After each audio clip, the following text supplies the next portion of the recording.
তো আমি আমার কিছু বক্তব্য আমি অবশ্যই আপনাদের সামনে তুলে ধরবো। তারপরে যদি আপনাদের কোনো কিছু বলার থাকে বা পরামর্শ দেওয়ার থাকে, আমরা এখানে বসবো আমাদের 8টা পর্যন্ত। আপনাদের কাছে আমি অবশ্যই আপনাদের মতামত, আপনাদের পরামর্শ এবং কোনো যদি সমালোচনাও থাকে সেগুলো আমরা মনোযোগ দিয়ে শুনবো। তো সত্যি আজকে যখন আমি এখানে প্রার্থী হলাম, আপনাদের আমার উত্তরবঙ্গ বাড়ি আপনারা জানেন, আমি আপনাদের এই পশ্চিম মেদিনীপুর গোয়ালতর কলেজে অধ্যাপক হিসাবে যোগ দিয়েছি। তো এখানে আসার পর বিভিন্ন ভাবে আমি যে আপনাদের সমস্যাগুলো দেখলাম, দূর থেকে মনে হতো জঙ্গলমহল মানে হাসছে, আমরা সাধারণত সেটাই জানতাম।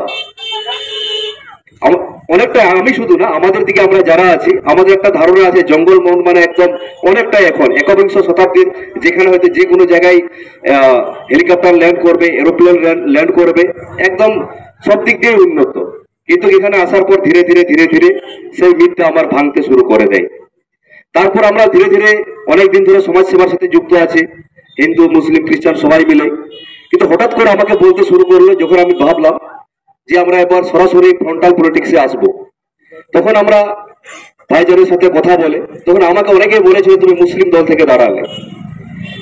তখন আমার একটা কথা অবাক লাগে, যখন আমরা সামাজিক সংগঠন করছিলাম বা এখনো আমাদের সামাজিক কাজ নিরন্তর ভাবে চলছে, আমাদের রাজনীতি যেটাই থাকুক, যেমন কিছু কিছু কর্তব্য থাকে, যেমন আপনারা দেখেছেন আমাদের আইএসএফ পক্ষ থেকে প্রচুর পরিমাণে রক্তদান শিবির করা হয়। দেখবেন যে মানুষ সবচেয়ে বিষয়ে জাতপাত নিয়ে কথা বলে, যখন রক্তের দরকার পড়ে না তখন আপনার পায়ে গোড়াগুড়ি খায়। আমরা দেখেছি, আমরা আদিবাসীরা যখন অন্যান্য জায়গায় যাই তখন বিভিন্ন ভাবে ও তো আদিবাসী প্রথমে ধরে নেয়, তার কোনো কোয়ালিটি নেই। আর সবচেয়ে আবার আমারও এটা খারাপ লাগে, যখন কলকাতাতে আমরা যখন কোনো পরীক্ষা দিতে যাই, বিশেষ করে কারণ আমরা মুসলিম সম্প্রদায়ের ভাই বোনদেরকে দেখি ওখানে অনেক হোটেল অনেক ঘর ভাড়া দেয় না। এই যুগেও সেটা আমরা অপ্রীতিকর হলেও অপ্রিয় হলেও আমাদের মেনে নিতে হয়। কিন্তু যখন আরজি কর মেডিকেল কলেজের সামনে যখন দাঁড়াবেন তখন দেখবে দাদা একটু রক্ত লাগতো, তখন আপনাকে জিজ্ঞাসা করবে না কি নাম আপনার, আপনি ভোগ বলুন, আপনি সরেন বলুন, মুর্মু বলুন, টুডু বলুন, তখন পায়ে গোড়াগুড়ি খাবে দাদা প্লিজ এক রক্ত বক্তর। যদি সত্যিকারে যদি সাম্প্রদায়িক থাকতো তাহলে আপনার রক্ত নেওয়ার সময় এটাও লক্ষ্য পড়তো। তার মানে এটা ওদের তৈরি করা, আমাদের মাঝে একটা বিভাজন সৃষ্টি করা। যে সত্যিকারে যদি জাতপাতের সমস্যা থাকতো তাহলে ওরা এমনি সময় আমাদের কাছে দৌড়ে আসতো না।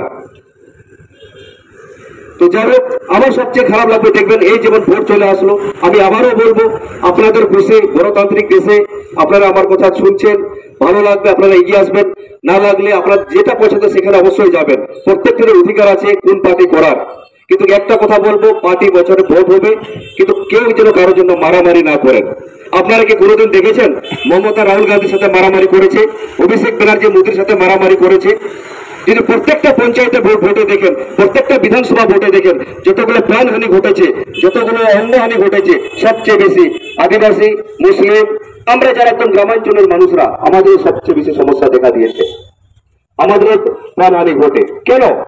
তারা এসি রুমে বসে তাদের আমাদেরকে অর্ডার করবে, আমরা মারামারি করব?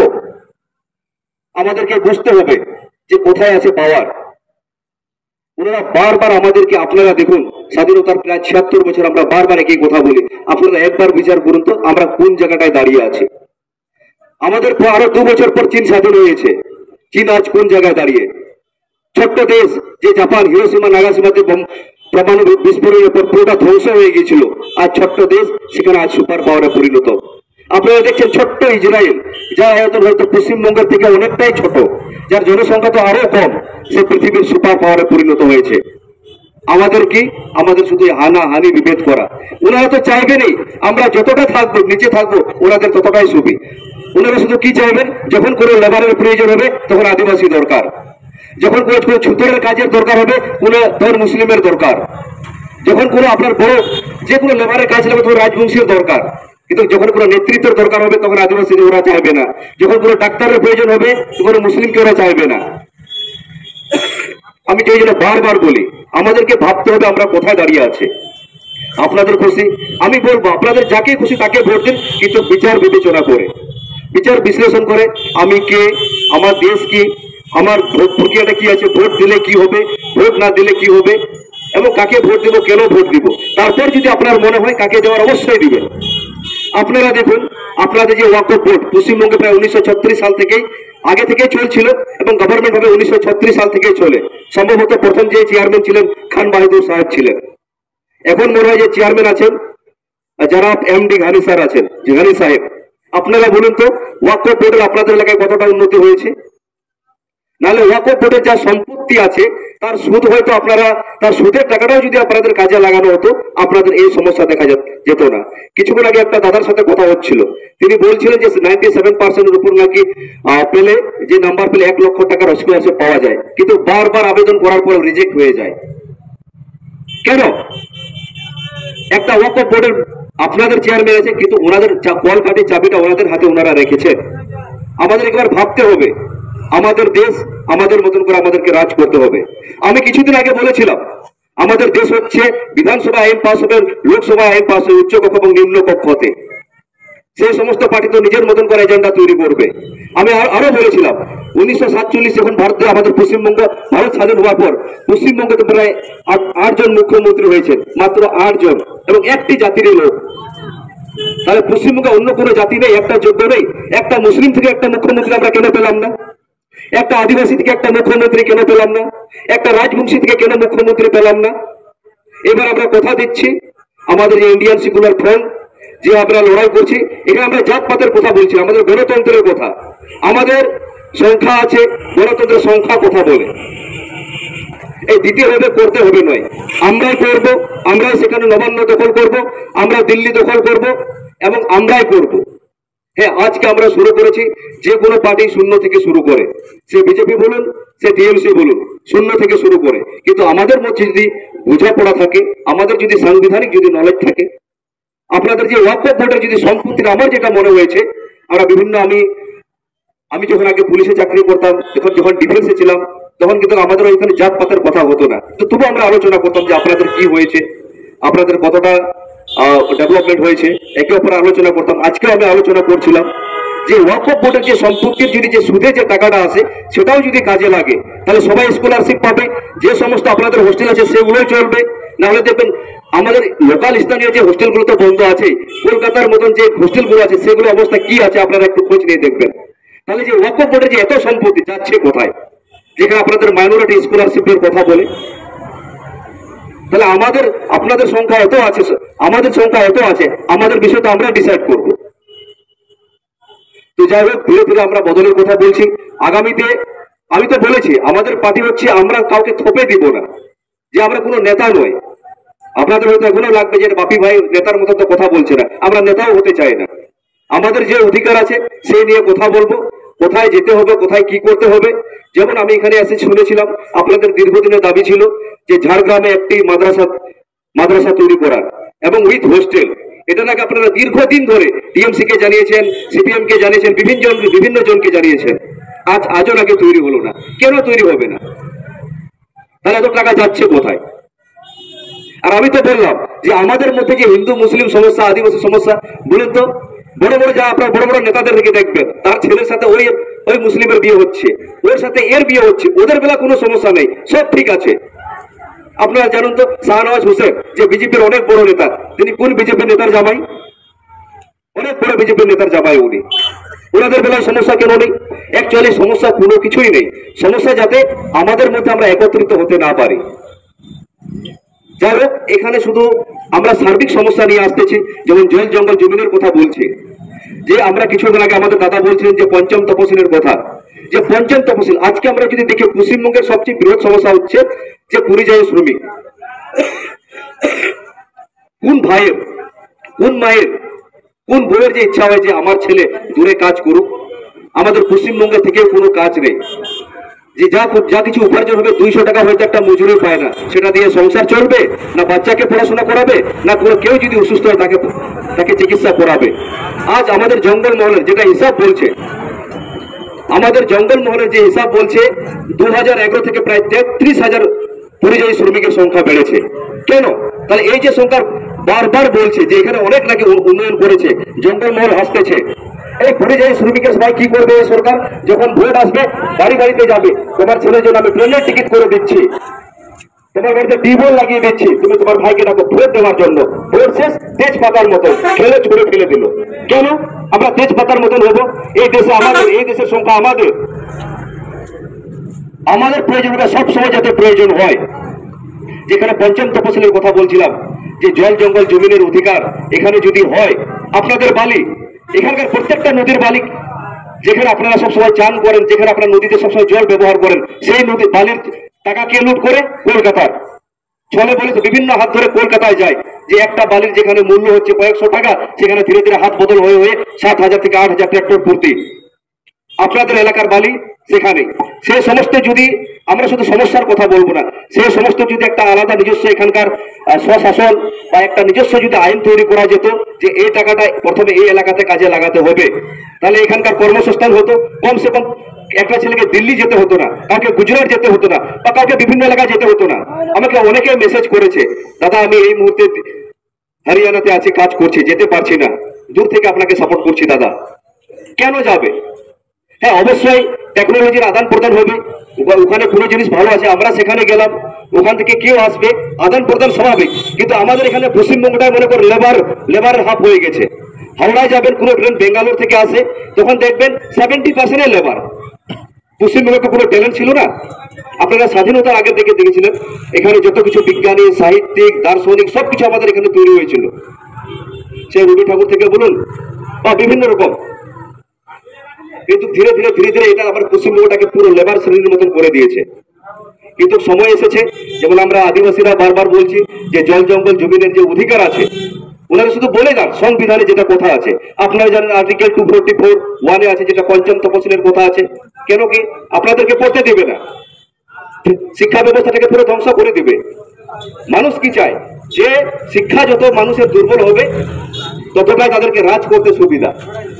হ্যাঁ, আজকে দেখুন অভিষেক ব্যানার্জি আসতেছে হেলিকপ্টার করে, এই যে হেলিকপ্টার করে তিনি আসতেছেন 3.5 লক্ষ টাকা ঘন্টা। একদিনে যদি সে 10 ঘন্টা হেলিকপ্টার চালায়, তাহলে হেলিকপ্টারের বিল কোথা থেকে আসতেছে? আপনার ছেলে মেয়ে, আপনার সেখানে স্ত্রী অসুস্থ, আপনার মেয়ে সেখানে হয়তো পড়াশোনা করার জন্য আপনি তাকে মেডিকেলে পড়াবেন, সেখানে আপনি 10,000 টাকা কি করে জোগাড় করবেন সেটা খুঁজে পাচ্ছেন না। স্কলারশিপ টাকা আপনি ওয়াকফ থেকে সেটা পাচ্ছেন না, তার ছেলে হেলিকপ্টারে ঘুরে বেড়াচ্ছে। অবশ্যই সে যদি বিজনেস করতো, সে যদি কাজ করতো, সে যদি সায়েন্টিস্ট হতো, সে যদি বিজ্ঞানী হতো, সে আমরা মানলাম। সে কোনো কিছুই করে না, আর বলে আমাদের রাজ্যে নাকি টাকা নেই। তাহলে এবার আপনাদেরকে সময় এসেছে নতুন করে ভাবার, আমরা কি করে এগোবো আমাদের মতন করে। আমি এটুকু বলে দিলাম, আমরা আগামী দিনে আমাদের দেশে, আমাদের রাজ্যে প্রত্যেকটা জাতি থেকেই আমরা মুখ্যমন্ত্রী, উপমুখ্যমন্ত্রী দেখতে চাই, শুধু একটা জাতি থেকে নয়, যাতে করে আমরা দিতে হবে করতে হবে নয়, আমরা যাতে করি। কিছুদিন আগে আমি দেখলাম, গতকালকে আমি একটা দেখছিলাম, মোদীজি একটা ভাষণ দিচ্ছিলেন, गतकाल संभवत मोदी जी के हमने एक भाषण देखा जो उन्होंने कहा है कि हमारा मुस्लिम भाइयों को हम कुछ नहीं देंगे, उनको देश से बाहर निकाल देंगे। अरे होते तुम कौन हो भाई जो हमें इस देश से निकालने के लिए? ये देश मेरा बाप का है, मेरा दादा का है, ये हमारा देश है। निकलना हो तो तुम निकलोगे इधर से। ওই সাহস পাই কি করে একটা আমাদের দেশের মানুষকে বাইরে নিয়ে যাওয়া, বাইরে বার করার কথা, নিজেদের মধ্যে সাম্প্রতিক লাগানোর কথা। আপনি কাজের কথা বলুন, আপনারা দেখবেন কখনো কিন্তু কোন রাজনৈতিক দল, বিজেপি বলুন, টিএমসি বলুন, শিক্ষা নিয়ে আলোচনা করবে না, সেখানে কর্মসংস্থান নিয়ে আলোচনা করবে না। হিন্দু মুসলিম, পাকিস্তান, বাংলাদেশ এসব নিয়ে। যদি সবচেয়ে দুঃখ লাগে, আজকে আমরা গড় জিডিপি হার বাংলাদেশ আমাদের চেয়ে এগিয়ে, ছোট্ট দেশ, আমাদেরকে বারবার শুধু আই ওয়াশ করা দেওয়া হয়। আপনারা দেখবেন এই যেমন আমরা যেমন আইএসএফ থেকে লড়াই করছি, আমাদের কোনো সামর্থ্য নেই, বাইকে করে ঘুরে বেড়াচ্ছি, মানুষের জন্য করবো যতটা পারবো, মানুষের সাহায্য নিয়ে কাজ করছি, একদিন আমরা অবশ্যই সফল হব। ওনারা বিভিন্ন কোটিপতি থেকে, পুঁজিপতিদের কাছ থেকে হাজার হাজার কোটি টাকা ইলেকট্রল বল নিচ্ছেন এবং তাদের জন্য আইন বানাচ্ছেন এবং বানাবেনি। আপনারা জানেন, আপনারা যদি গতবার 2019-এর লোকসভার যে নির্বাচনে যদি আপনারা দেখেন যে খরচা হয়েছিল 60,000 কোটি টাকা একটি নির্বাচনে সরকারি হিসাবে। আমি আরেকবার বলছি, আজকাল সবার হাতে মোবাইল থাকে, সবার হাতে টিভি আছে, আপনারা একটু সার্চ করে দেখবেন যে সরকারি হিসাবে গত 2019-এর লোকসভা ভোটে 60,000 কোটি টাকা খরচা হয়েছিল। তাহলে বেসরকারি হিসাব যদি সেটা ধরি আরো 5 গুণ বেশি হবে। পৃথিবীর সবচেয়ে ধনী দেশ আমেরিকা, ওটার চেয়ে হাফেরও হাফ সে খরচ করে তার নির্বাচনে। আমাদের একটা গরিব দেশ, যেটা আমরা উন্নয়নশীল দেশ বলছি, যেখানে আপনারা দেখবেন আমাদের গ্রামাঞ্চলে যেখানে স্বাস্থ্য ব্যবস্থাগুলো একদম ভঙ্গুর পড়ে আছে, আপনাদের ঝাড়গ্রাম যে হসপিটাল সেখানে আপনারা যে কোনো রোগীকে নিয়ে যাবেন সেখানে রেফার করে দিবে মেডিকেলে। হয়তো এমন এমন মাঝে মাঝে হার্ট অ্যাটাক হয়ে আপনারা জানেন যে কিছু সময়ের মধ্যে তাকে হসপিটালে পৌঁছাতে হবে। প্রত্যেকটা জেলায় সেখানে জেলা সদর হসপিটাল আছে। হ্যাঁ, আমাদের ডক্টররা এবিলিটি আছে, কোয়ালিটি আছে, কিন্তু সেখানকার যে অস্ত্রপাতি কিছু নেই। কেন? টাকাটা কোথায় যাচ্ছে? এই যে বারবার পুঁজিপতিদের জন্য তাদের কাছ থেকে টাকা নিচ্ছে, তাদের জন্য আইন বানাচ্ছে, তাদের জন্য সবকিছু। তাহলে ওই রকম রাজনীতি দলকে আমরা যদি আবারও সাপোর্ট করি, আরো 75 বছর আমাদের এইরকমই অবস্থা থাকবে। আমাদের সময় এসেছে আমাদের মতো রাজনীতি করে আমরা নিজের মতন কাজ করে কি কি দাবি উঠবে আমরা নিজেরাই তৈরি করবো। বিজেপি টিএমসি তাদের রাজনৈতিক দল, সেখানে যে প্রতিনিধি যাবে মুসলিম থেকে যাক, আদিবাসী যাক বা যে কোনো জায়গা থেকে যাক, ওদের যে নির্দিষ্ট এজেন্ডা আছে সেখান থেকে তাকে কথা বলতে বলবে। তার বাইরে কেউ যদি কথা বলে তাকে বার করে দূরে সরিয়ে দিবে। সেটা যুগ যুগ ধরে চলে এসছে। আপনারা দেখবেন আপনার এলাকাতে হয়তো অনেক ভালো মানুষ, ভালো নেতৃত্ব দিতে পারে, সৎ সাহসী, তাকে কোনোদিনও সামনের দিকে এগোতে নিয়ে দিতে হবে না। আমি আগেও বললাম যে আমাদের ওরা লেবার হিসাবে শুধু দেখতে চায়, শুধু কর্মচারী হিসাবে দেখতে চায়। আর বিজেপির কথা আমরা যতই বলবো ততই কম হবে। এইভাবে যে একটা প্রধানমন্ত্রী একটা দেশের যে সাম্প্রদায়িক হিংসা নিয়ে কথা বলতে পারেন আমি ভাবতেই পারিনি। আমরা কিছুদিন আগে দেখেছিলাম যে একজন নেতা মোদীকে শুধু বলেছিলেন যে মোদীরা চোর হয়, নীরব মোদী, বিভিন্ন যে মোদীগুলো আছে যারা বিদেশে টাকা ব্যাংকে টাকা চুরি করে বাইরে আছে, একটা এমন ভাবে কেস হলো তার সাংসদ পদ খারিজ হলো, কিন্তু তিনি করে মোদীকে বলেননি। কিন্তু একটা প্রধানমন্ত্রী তিনি বলছেন যে মুসলিমরা বাইরের মুসলিমদেরকে তাড়িয়ে দেওয়া হবে, তাদেরকে কিচ্ছু দেওয়া হবে না, বিরোধীরা যাতে তাদেরকে। এ কেমন প্রধানমন্ত্রীর কথা? প্রধানমন্ত্রী হবে সবার জন্য, যেখানে মুসলিমের জন্য হবে, সেখানে সবরের জন্য হবে, সেখানে আদিবাসীর জন্য হবে, সবার জন্য। আপনারা জানেন আমাদের দেশে কিছু কিছু জনসংখ্যা আছে, যেমন আপনারা জলপাইগুড়িতে দিনহাটাতে জলদাপাড়াতে যদি যান, সেখানে একটা টোটো জনজাতি আছে যাদের জনসংখ্যা মাত্র 1200। আন্দামান নিকোবর দ্বীপপুঞ্জে কিছু জনজাতি আছে যাদের জনসংখ্যা মাত্র 700-800। আমার কাছে 500 থাকুক 700 থাকুক, যেখানে আমি 1000 কোটিকে 100 কোটিকেও যেখানে আমি মান্যতা দিব, আমাকে সেই 500 জনকেও সেই সমমর্যাদা দিতে হবে যে তাদের ভোট কম। তো এইভাবে বারবার বারবার আমাদের দেশে এইভাবে চলে আসতেছে। আর সবচেয়ে আমার খারাপ লাগলো, আপনারা আমি কিছুক্ষণ আগে যে কথাটা বলছিলাম যে যেভাবে পরিযায়ী শ্রমিক বাড়ছে, পরিযায়ী শ্রমিক আমি তাও মানতাম যারা মোটামুটি কোনো কারণবশত পড়াশোনা করতে পারেনি। আজকাল ভালো ভালো ছেলেরা MA BA PhD করার পরেও সেখানে দিল্লিতে কাজ করতে যাচ্ছে, হরিয়ানায় কাজ করতে যাচ্ছে। আপনারা দেখবেন কিছু কাল গত 2019 না 20-তে কলকাতায় যেটা শ্মশান আছে সেখানে বিজ্ঞপ্তি বেরিয়েছিল যে লাশ বোনার কাজ 2 জন লোক নেওয়া হবে। আপনারা যদি মোবাইল থাকে, আমি যেটা কথা বলছি বিভিন্ন পেপারেও দিয়েছিল, সেখানে 7 থেকে 8 হাজার আবেদন জমা পড়েছিল। তার মধ্যে কয়েকশো PhD হোল্ডার ছিল, কয়েকশো MA পাস ছিল, কয়েকজন ইঞ্জিনিয়ার ছিল লাশ বোনার কাজে। আপনারা কোনো সময় গুগল করে নেবেন যে কলকাতা যে মহাশ্মশানে যে লাশ বোনার কাজে নেওয়া হচ্ছিল সেখানে কারা কারা আবেদন করেছিল। আমাদের এখানে রাজ্যে দীর্ঘদিন যে শিক্ষক নিয়ে যে তামাশা হচ্ছে, এই যে আপনারা দেখুন গতকালকে যে হাইকোর্টের রায়টা বেরোলো যে 25,753 জনের চাকরি গেল, সেখানে দেখে যাচ্ছে যে একদম ব্ল্যাঙ্ক সিট। আপনারা দেখেছিলেন যে এসএসসি যেখানে আপনারা WBSSC যেখানে ওয়েবসাইটে যাবেন সেখানে দেখবেন যে ওএমআর সিট শুধু রোল নাম্বার লিখে দিয়ে এসছে সেখানে, তারপরে সে চাকরি পেয়েছে। এবং তারপরে আমরা দেখেছি যে শূন্যপদ যেটা ছিল তারপর শূন্যপদটাকে অনেকটাই বেড়েছে। সেখানে আবার বলেছে, গতকালকে আমি হাইকোর্টে একটি জাজমেন্ট দেখছিলাম যে সেখানে বলা হয়েছে যে মন্ত্রিসভা সেটা অনুমোদন করেছে তাদের সেই মন্ত্রিসভাদেরকে ADCBI বা বিভিন্নভাবে গ্রেপ্তার করতে পারে। তাহলে আমাদের এখানকার সরকারও ভেঙে যেতে পারে। কিভাবে? আপনারা জানেন যে একটা সরকারি চাকরি করতে একটা ছেলে যখন BA পাস করে 21 বছর বয়সে, BEd করে 23 বছর বয়স হয়ে যায়, যখন বিজ্ঞপ্তি বেরোয় 24-25 বছর বয়সে, সেটা রিক্রুটমেন্ট হতে হতে 4-5 বছর লেগে যায়। তার মানে একজন গ্রামাঞ্চলের ছেলে 29-30 বছরে